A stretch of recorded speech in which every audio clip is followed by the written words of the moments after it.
वल्लभगढ़ के राजा दिव्यजय प्रताप सिंह उनकी राजकुमारियां जो कि दो अलग अलग माताओं की पुत्रियां थी। बड़ी राजकुमारी मैथिली और दूसरी छोटी राजकुमारी सिया। इनके पिता ने दो शादियां किए हुए थे। पहली पत्नी का नाम शोभा और दूसरी का नाम स्वामिनी था। राजा दिव्यजय अपनी पत्नी शोभा और पुत्री मैथिली के साथ हंसी खुशी जीवन व्यतीत कर रहे थे और वल्लभगढ़ का कारोबार भी अच्छा चल रहा था। फिर कुछ दिनों बाद रात के समय रानी शोभा ने राजा दिव्यजय से कहा, मेरी चचेरी बहन स्वामिनी यहाँ आना चाहती हैं। अगर आपकी इजाजत हो तो क्या मैं उसे यहाँ बुलवा लूं? राजा दिव्यजय कहते हैं, जैसा आपको ठीक लगे, आप यहाँ की रानी है तो ऐसे छोटे फैसले आप खुद ले सकती है। इस पर रानी शोभा कहती है, हाँ आपने ठीक कहा, पर बातें बताना जरूरी होता है। और ऐसे ही थोड़ी बातें करते करते वे दोनों सो गए। अगली सुबह रानी शोभा ने अपनी बहन स्वामिनी को बुलवाने के लिए घोड़े पालकी अपने मायके भेजे। अगले 2 दिनों बाद रानी स्वामिनी वल्लभगढ़ आ गई। रानी स्वामिनी का अच्छे से स्वागत हुआ।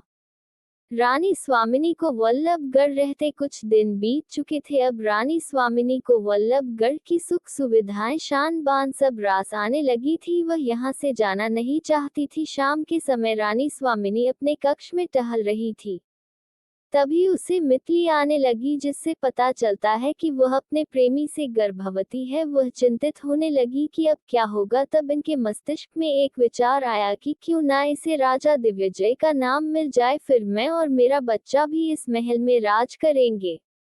लालच में आकर स्वामिनी ने एक षड्यंत्र रचने का सोचा। कुछ समय बाद सभी भोजन कर रहे थे, तभी पास के राज्य से दिव्यजय के मित्र राजा शिवाजी का निमंत्रण पत्र आया। उनके बेटे के जन्मदिन के अवसर पर जश्न आयोजित किया था, तो सभी खुश हुए। अगले 3 दिनों बाद सभी वहां जाने वाले थे, पर राजा दिव्यजय को कुछ आवश्यक काम के कारण उन्हें महल में रुकना पड़ा। तभी स्वामिनी भी अपने बीमार होने का नाटक करने लगी। राजा दिव्यजय कहते हैं कि मेरे मित्र ने बड़े ही मन से निमंत्रण दिया था, वहां किसी को तो जाना ही चाहिए। इस पर स्वामिन कहती है, हाँ बहन, तुम मेरी फिक्र मत करो, मैं थोड़ा आराम करूंगी तो ठीक हो जाऊंगी। आप जश्न में चली जाओ। राजा दिव्यजय भी कहते हैं, हाँ स्वामिनी ठीक कह रही है। तब रानी शोभा अपने पुत्री मैथिली को लेकर चली जाती हैं।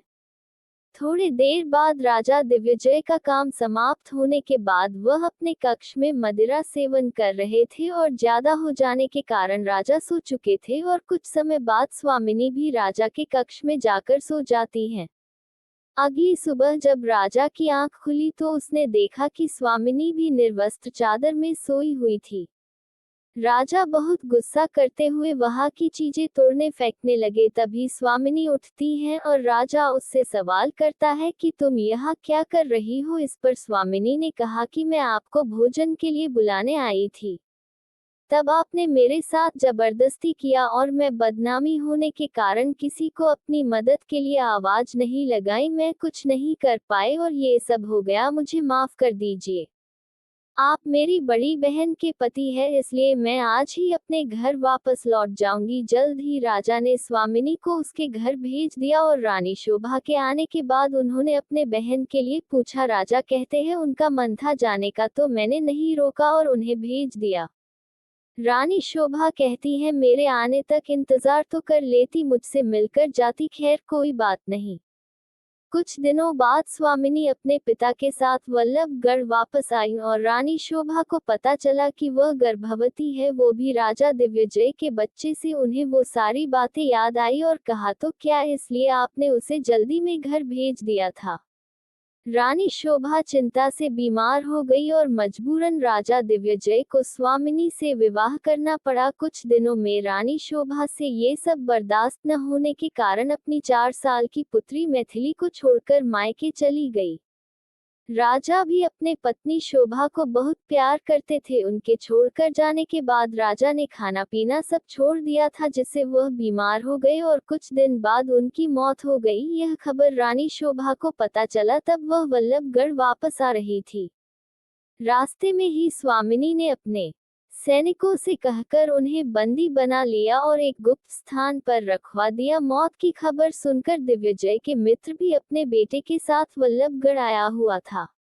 बहुत इंतजार करने पर जब रानी शोभा वल्लभगढ़ नहीं आई तो राज्य के लोग तरह तरह की बातें करने लगे कि कैसी औरत है कि अपने पति की मृत्यु हो जाने पर भी नहीं आई।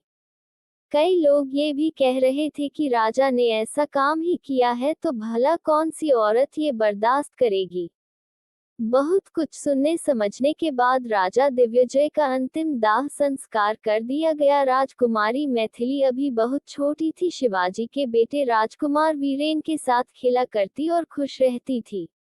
ऐसे ही कुछ दिन बीत गए। अब राजा शिवाजी अपने पुत्र वीरेन को कहते हैं, पुत्र कल सुबह ही हम अपने घर को जाने के लिए निकलेंगे, आज आप राजकुमारी मैथिली के साथ खेल लीजिए। इतना सुनकर कुमार वीरेन उदास हो गए और मैथिली के पास गए और उन्हें बगीचे में ले गए और कहा कि मैं कल अपने महल लौट जाऊंगा। पिताजी ने कहा। कुमारी मैथिली कहती है, फिर कब आएंगे मुझसे मिलने। इस पर कुमार वीरेन कहते हैं, जब हमारा विवाह होगा, जब मैं दुल्हा बनकर आऊंगा और आप दुल्हन बनकर मेरा इंतजार करेगी, तब मैं आपको अपने साथ ले जाऊंगा। माता जी ने मुझसे कहा था। जब मैंने उनसे पूछा कि माँ, कुमारी मैथिली हमारे साथ क्यों नहीं रह सकती, तब आपकी माता जी ने कहा था, जब मैं दुल्हा बनकर आपको लेने आऊंगा तब आप मेरे साथ मेरे महल में रह सकती है।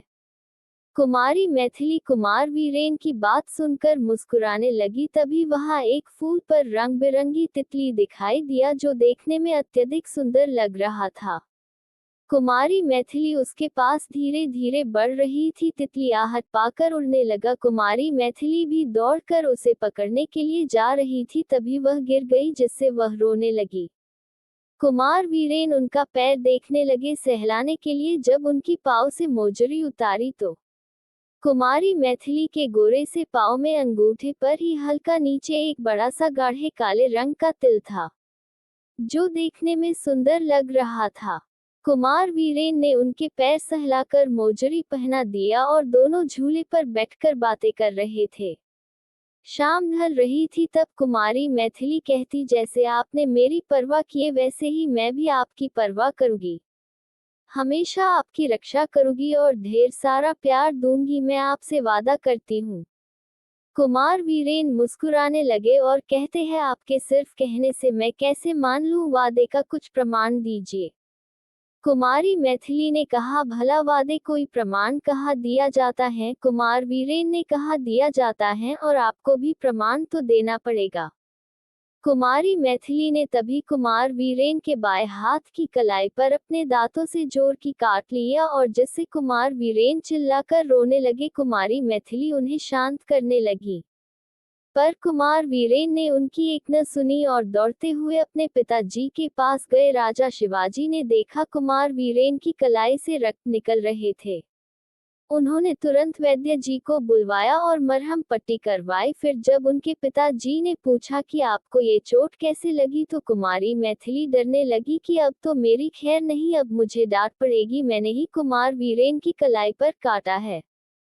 तब कुमार वीरेन कहते हैं कि ये चोट उन्हें गिरने से लगा है, खेलते हुए वो गिर गए थे। इतना कहकर वो कुमारी मैथिली को देखने लगी। वो वहां से भागकर अपने कक्ष में चली गई।